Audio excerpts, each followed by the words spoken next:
तो आज आप लोगों को सीखना है अनुपात ज्ञात करना। आपके सिलेबस में जो क्वेश्चन है वो कह रहा है उसमें कि सरल अनुपात ज्ञात कीजिए। तो आप कैसे सरल अनुपात ज्ञात कर सकते हैं ये मैं आपको बताता हूँ, ठीक है। जैसे कि आपको कुछ क्वेश्चन मैं ऐसे ही समझा रहा हूँ, ध्यान दीजिए। अगर कहेगा कि 10 और 15 का, ठीक है ना, क्या करना है, सरल अनुपात निकालना है। 10 और 15 का सरल अनुपात निकालना है। तो आपको कुछ नहीं करना है, इस नंबर को 10/15 लिख देना है, ठीक है। 10 ऊपर 15 नीचे लिख देना है, फिर इसको काट देना है। 5 दूना 10 और 5 तिया 15, बचा कितना, 2/3। तो 2 बचा, ऊपर 2 है तो पहले 2 लिख दीजिए, ऐसे 2 पॉइंट दे दीजिए। इसका मतलब हो गया अनुपात, ठीक है ना। ये 3 यहाँ लिख दीजिए, यानी कि आपका आंसर हो गया 2/3, ठीक है ना। 10 और 15 का अनुपात कितना हो गया, 2/3। अब इसी में आपका जो क्वेश्चन वो कह रहा है 14 मीटर का 7 मीटर 35 सेंटीमीटर का। 14 मीटर का कितना कह रहा है, 7 मीटर और 35 सेंटीमीटर का, 35 सेंटीमीटर का। अब अनुपात आपको निकालना है 14 मीटर से 7 मीटर 35 सेंटीमीटर का। तो देखिए यहाँ पे 2 नंबर आ गए। नंबर में डिफरेंस क्या हो गया कि एक तो 14 मीटर है और यहाँ पे 7 मीटर है, ठीक है, लेकिन यहाँ तो 35 सेंटीमीटर हो गया ना, तो ये तो गड़बड़ हो गया।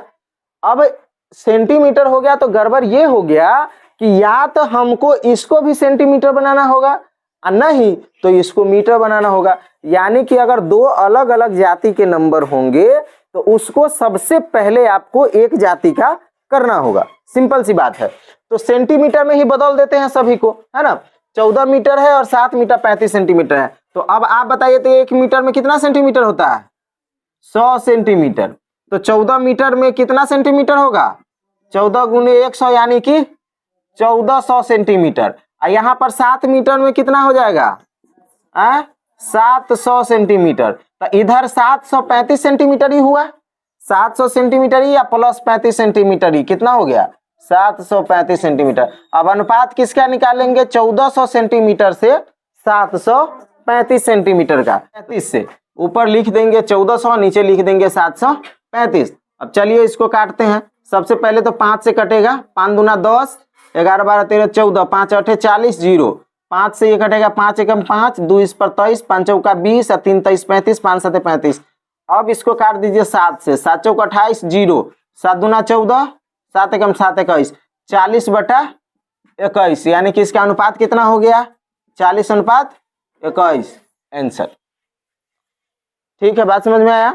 तो हमको करना क्या है कि अगर 2 अलग अलग नंबर होंगे तो उसको एक नंबर करना पड़ेगा, यानी कि एक जाति का नंबर करना पड़ेगा, तभी जा करके बनेगा। देखिए सेकंड क्वेश्चन करा 3 रुपया का 80 पैसा से। अभी आपको अनुपात निकालने के लिए किससे कह रहा है, 3 रुपया का 80 पैसा से। अब 3 रुपया का 80 पैसा से निकालना है। अब देखो ये रुपया है, ये पैसा है, ध्यान देने वाली बात है। तो रुपया को भी हमको क्या करना होगा, पैसा में बदलना होगा। अब आप बताइए कि 1 रुपया में कितना पैसा होता है, 100 पैसा होता है। तो 3 रुपया में कितना पैसा होगा, 300 पैसा होगा। तो यानी कि 300 पैसा का 80 पैसा से अनुपात निकालना है हमको। 300 ऊपर लिख दीजिए, 80 नीचे लिख के काट दीजिए। 2 चौका 8, 15 दूना 30, आंसर हो गया 15/4।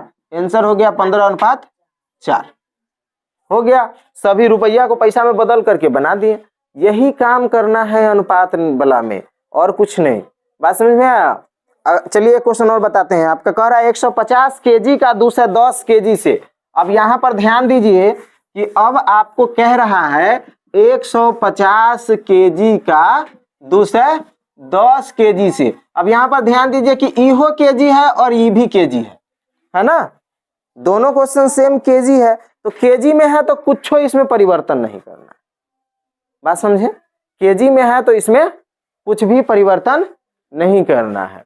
तो करना क्या है भाई इसमें, तो बस वही काम, 150 ऊपर और 210 नीचे काट दीजिए। 3 5 15, 3 7 21, 5/7 आंसर हो गया 5/7।